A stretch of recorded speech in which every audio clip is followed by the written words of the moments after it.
Hello दोस्तों, मैं Shivam Sharma talk on sociology channel में आपका स्वागत करता हूं। जैसा कि काफ़ी दिन से प्रैक्टिस सेट चल रहा है और ये UGC net PGT assistant professor या बिहार का कोई पीजीटी दे रहा हो, उसके लिए बहुत ही इंपॉर्टेंट है। ये क्वेश्चन जितने भी क्वेश्चन हैं, सब किसी न किसी एग्ज़ाम में आए हुए क्वेश्चन हैं और ये हमेशा रिपीटेड क्वेश्चन है। बहुत ही इंपॉर्टेंट क्वेश्चन है सारे ये। तो इसको आप जो है कि अपने रिवीजन के तौर पे या अगर कोई चीज़ नया लगता है तो उसको नोट करके आप याद कर सकते हैं और एग्ज़ाम में अपने मार्क्स को बढ़ा सकते हैं। तो चलिए हम चलते हैं अपने क्वेश्चन की तरफ और देखते हैं अपना क्वेश्चन और ये हमारे स्क्रीन पे ये क्वेश्चन है, क्वेश्चन नंबर 1। क्वेश्चन नंबर 1 को देखेंगे। क्वेश्चन नंबर 1 क्या कह रहा है? किसने कहा संस्कृति या सामाजिक विरासत मानव प्रजाति की स्मृति है? संस्कृति या सामाजिक विरासत, सोशल हेरिटेज को या संस्कृति, सोशल हेरिटेज ही तो संस्कृति है। संस्कृति हमारी क्या है? सोशल हेरिटेज है। ठीक? वो मानव प्रजाति की स्मृति है, मेमोरी है। वो क्या है? मानव प्रजाति की मेमोरी। ये कौन कहता है? तो ये कहते हैं विरस्टेड। विरस्टेड जो है संस्कृत को या सामाजिक विरासत को मानव प्रजाति की स्मृति कहते हैं। उसके बाद चलते हैं हम क्वेश्चन नंबर 2 पे। हमारा दूसरा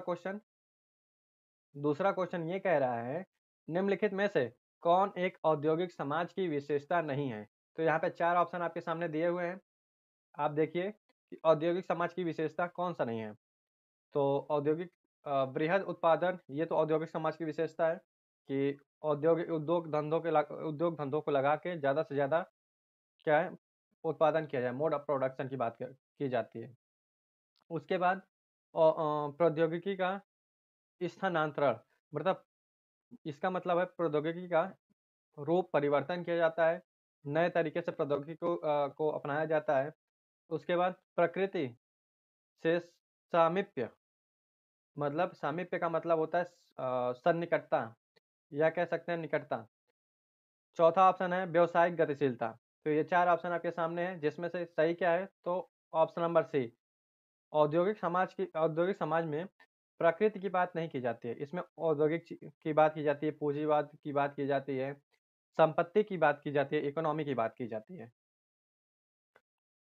उसके बाद देखते हैं क्वेश्चन नंबर 3 को। हमारा नेक्स्ट क्वेश्चन है क्वेश्चन नंबर 3। निम्नलिखित में से कौन-सा युग्म सुमेलित नहीं है? तो ए दिया है प्राथमिक समूह। प्राथमिक समूह की बात कौन करता है? कूले करते हैं, ये बिल्कुल सही है। सोशल ऑर्गेनाइजेशन में प्राथमिक समूह की बात करते हैं। संदर्भ समूह की बात कौन करता है? मर्टन करते हैं। और संदर्भ समूह की बात पहली बार कौन करता है? तो हर्बर्ट हाइमन करते हैं। ये बात याद रखिएगा। बाह्य समूह, अंतः समूह और वाह्य समूह की बात कौन करता है? तो समनर करते हैं। ये भी सही है। द्वितीयक समूह की बात कौन करता है? तो प्राथमिक और द्वितीयक समूह की बात कूले ही करते हैं। मैक्स वेबर ना प्राथमिक समूह की बात करते हैं, ना द्वितीयक समूह की बात करते हैं। आई बात समझ में? उसके बाद हम अपने नेक्स्ट क्वेश्चन को देखेंगे, क्वेश्चन नंबर 4 को। क्वेश्चन नंबर 4 क्या कह रहा है कि यह किसने कहा समाज इतिहास में हमारे कारावास की दीवार की तरह है? इसका देखिए सीधा मतलब ये है कि प्राचीन समय में अगर समाज की बात की जाए तो वो कारावास की दीवार का मतलब जितनी टाइट व्यवस्था होती है कारावास में, जेल में जितने नियम बने होते हैं और जिस तरह से फॉलो करना होता है, ठीक उसी तरह पहले के समाजों में ये पाया जाता था। ये कौन कहा है? तो 4 ऑप्शन दिए हुए हैं। तो ये कौन कहता है? पीटर बर्जर कहते हैं। पीटर बर्जर पुराने समाज को कारावास के दीवार की तरह मानते हैं। उसके बाद हम देखेंगे हमारा नेक्स्ट क्वेश्चन, क्वेश्चन नंबर 5। और क्वेश्चन नंबर 5 क्या कह रहा है? तो क्वेश्चन नंबर 5 ये कह रहा है कि निम्नलिखित में से कौन-सी औद्योगिक समाज की विशेषताएँ हैं? निम्नलिखित में से औद्योगिक समाज की कौन-सी विशेषताएँ हैं? तो 4 ऑप्शन आपके सामने दिया हुआ है। ये 4 ऑप्शन है और नीचे कूट दिया हुआ है। तो देखिए औद्योगिक समाज की विशेषता देखना है, तो मशीनों का प्रयोग, बिल्कुल ये औद्योगिक समाज की विशेषता हो जाएगी। हाथ के औजारों का प्रयोग, तो ये हस्तशिल्प वाला औद्योगिक समाज की विशेषता नहीं हो जाएगी, ये प्राचीन या कृषक समाज की विशेषता हो जाएगी, जनजातीय समाज की विशेषता हो जाएगी। उसके बाद प्राथमिक संबंधों का प्रभुत्व। प्राथमिक संबंधों का प्रभुत्व हम समुदाय में देखते हैं, गाँव में देखते हैं, जनजातीय समाज में देखते हैं, तो ये भी नहीं होगा। फिर द्वितीयक संबंधों का प्रभुत्व, बिल्कुल औद्योगिक समाज या आधुनिक समाज जिसे कहते हैं या पूंजीवादी समाज जिसे कहते हैं, इसमें द्वितीयक संबंधों का प्रभुत्व होता है। तो पहला और चौथा सही है, तो ऑप्शन नंबर डी सही हो जाएगा। उसके बाद हम क्वेश्चन नंबर 6 को देखेंगे। क्वेश्चन नंबर 6 हमारा क्या कह रहा है? ये हमारा क्वेश्चन नंबर 6 है। क्वेश्चन नंबर 6 कह रहा है, भारत में कुछ जनजातियों को अनुसूचित जनजातियों के रूप में माना जाता है, क्यों? कि कह रहा है क्या कारण है कि कुछ जनजातियों को अनुसूचित जनजाति में माना जाता है? अनुसूचित जनजाति का दर्जा दिया गया है। ऑप्शन दिए हुए हैं, कारण पूछ रहा है, वे जंगलों में रहते हैं क्या इसलिए? तो बिल्कुल नहीं, जंगल में रहने की वजह से उनको अनुसूचित जनजाति का दर्जा नहीं मिला हुआ है। तो वे कोई अकेलेपन के क्षेत्र में निवास करते हैं, तो ये भी बिल्कुल नहीं है। वे पहाड़ों पर निवास करते हैं, तो बिल्कुल ये भी नहीं है, ये भी गलत है।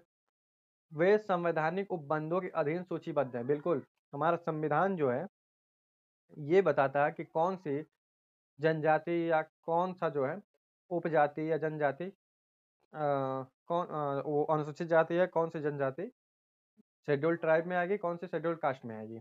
तो ये कहाँ दर्ज है? तो ये हमारे संविधान में है। उसके बाद हम देखेंगे क्वेश्चन नंबर 7 को। क्वेश्चन नंबर 7 क्या कह रहा है? संदर्भ समूह के अवधारणा का सर्वप्रथम प्रयोग किसने किया? ये अभी हम ऊपर बताए हैं कि संदर्भ समूह की अवधारणा का सर्वप्रथम प्रयोग किसने किया है?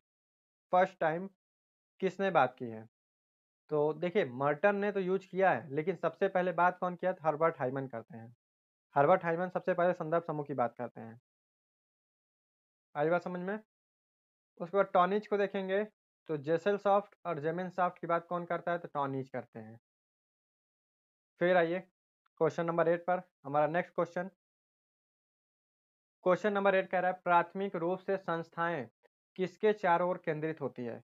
तो ये संस्था की बात कर रहा है। संस्था का मतलब क्या हुआ? संस्था का मतलब हुआ कि समाज के बने हुए नियम कानून, सामाजिक रीतियां, ये क्या हो जाएंगी? संस्थाएं हो जाएंगी। तो प्राथमिक रूप से संस्थाएं किसके चारों ओर केंद्रित होती हैं? 4 ऑप्शन आपके दिए हुए हैं।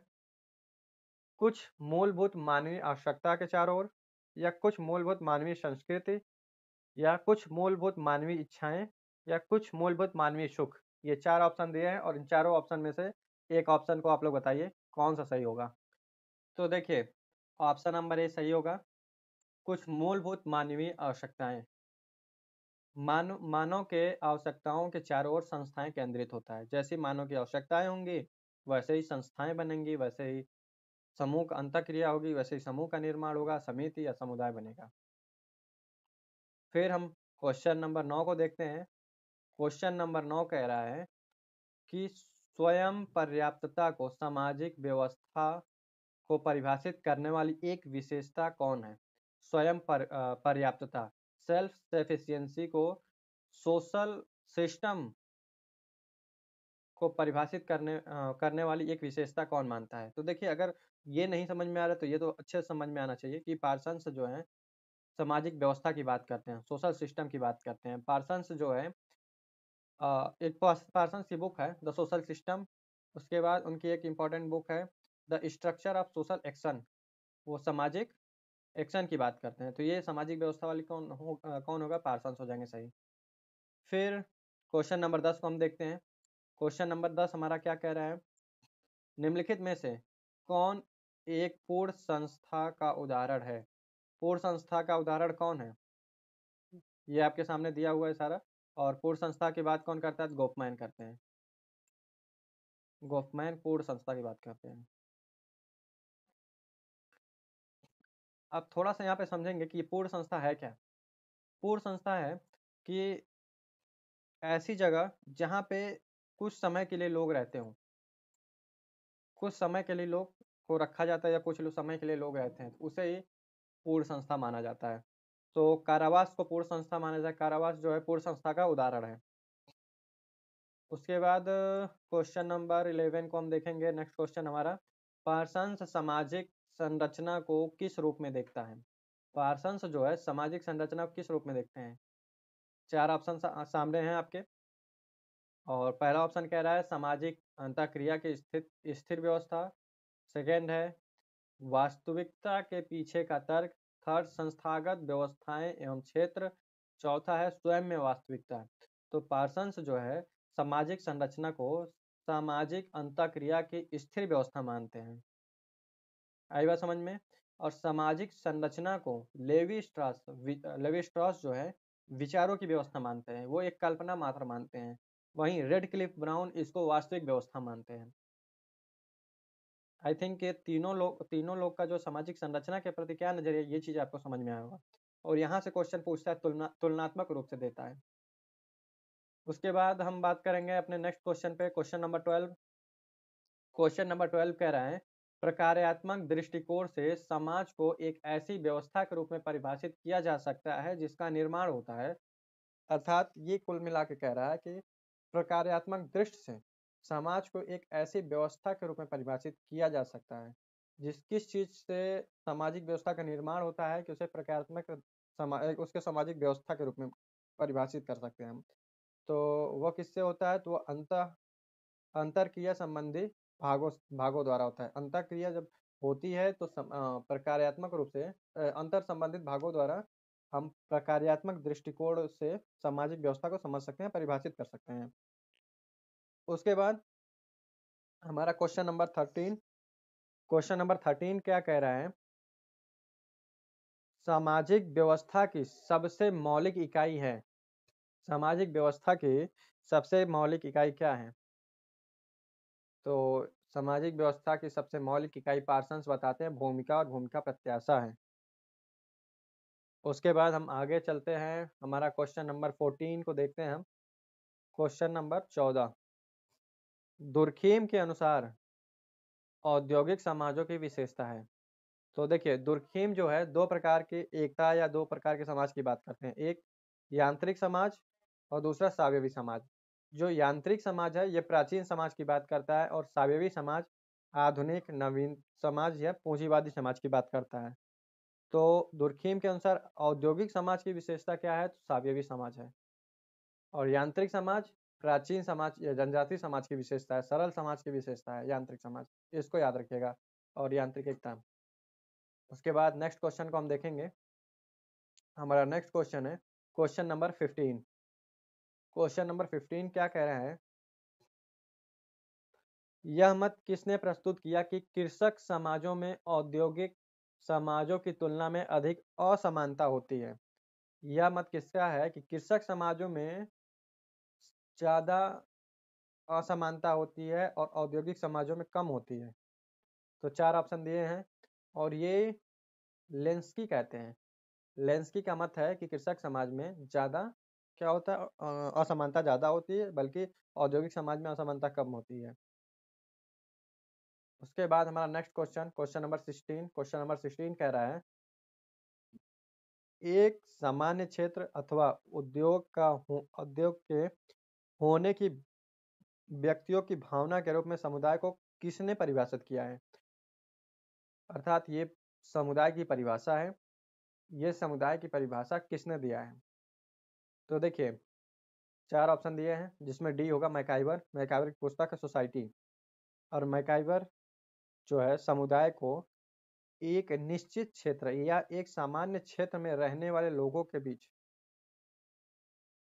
हम की भावना को बताते हैं, तथा ये कहते हैं कि वो सामान्य हित से जुड़े हों, सामान्य क्षेत्र हो और सामान्य हित हो, ना कि कैसा हित हो, सामान्य हित हो।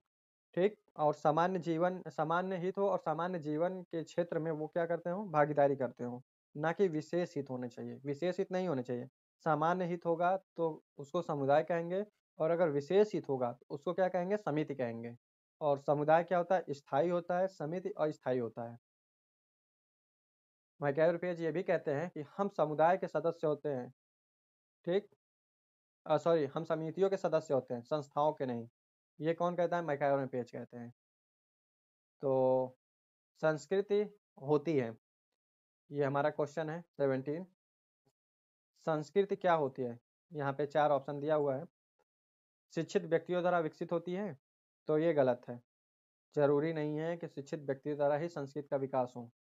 व्यवहार की संगठित व्यवस्था, लिखित मानक एवं मूल्य, और डी स्थिर, तो संस्कृत स्थिर नहीं होती है, ये गतिशील होती है। हर समाज में, हर जगह बदलती रहती है संस्कृत, और हर पीढ़ी दर पीढ़ी संस्कृत में कुछ न कुछ परिवर्तन आता रहता है। तो लिखित मानक मूल्य कोई नहीं होता है संस्कृत का, ये व्यवहार की एक संगठित व्यवस्था है कि हम कैसे व्यवहार कर रहे हैं किसी से, उसकी पूरी जो व्यवस्था है उसी को हम संस्कृत कहते हैं। फिर क्वेश्चन नंबर 18 को हम देखेंगे। द्वितीय समूहों के कौन सा उन्मेष पाया जाता है? द्वितीय समूहों में सेकेंडरी ग्रुप की बात कौन करता है? प्राइमरी और सेकेंडरी ग्रुप की बात कौन करता है? तो ये करते हैं कूले। और कह रहा है ये कि द्वितीय समूह में कौन सा उन्मेष पाया जाता है? तो कौन सा उन्मेष? लक्ष्य पाया जाता है। द्वितीय समूह जो है लक्ष्य से जुड़े हुए होते हैं। एक जैसे लक्ष्य जिनके एक जैसे लक्ष्य और एक जैसे हित से जुड़ के ही द्वितीयक समूह का निर्माण होता है। फिर क्वेश्चन नंबर 19 को हम देखेंगे। क्वेश्चन नंबर 19 कह रहा है कि समाज को किसने सादृश्यता की चेतना के रूप में परिभाषित किया है? सादृश्यता की चेतना की बात कौन करता है? तो एंथनी गिडेन में कहते हैं। ये क्वेश्चन बहुत बार पूछा हुआ है, तो इसको याद कर लीजिएगा आप लोग। समाज को किसने सादृश्यता की चेतना के रूप में परिभाषित किया है? तो एंथनी गिडेन। और मैकाइवर रुपेज समाज को क्या कहते हैं? समाज को सामाजिक संबंधों का जाल है। और एंथनी गिडेन्स जो है समाज को संघ के रूप में भी परिभाषित करते हैं। समाज खुद में एक संघ है। ये परिभाषा कौन दिया है? तो एंथनी गिडेन दिया है। फिर हम चलते हैं आज का लास्ट क्वेश्चन, क्वेश्चन नंबर 20 की तरफ। व्यावसायिक नैतिकता को औद्योगिक समाज की भावी नैतिक व्यवस्था की कुंजी किसने माना है? व्यावसायिक नैतिकता को औद्योगिक समाज की भावी नैतिक व्यवस्था की कुंजी किसने माना है? ये 4 ऑप्शन आपके सामने हैं, आप आंसर दीजिए इसका। तो देखिए, व्यावसायिक नैतिकता को औद्योगिक समाज की भावी नैतिक व्यवस्था कौन मानता है? तो ये दुर्कheim मानते हैं। ये इसका सही ऑप्शन होगा। और ऐसे ही आगे भी वीडियो जारी रखने के लिए लाइक करिए, सब्सक्राइब करिए, शेयर करिए, और जिनको ज़रूरत हो वीडियो वहाँ तक पहुँचाइए। ये वीडियो बहुत ही उपयोगी है, और ये सारे जो क्वेश्चन हैं कहीं न कहीं किसी न किसी एग्ज़ाम में आए हुए हैं। तो फिर चलते हैं हम और मिलते हैं नेक्स्ट वीडियो में, फिर एक नए प्रैक्टिस सेट के साथ। जय हिंद।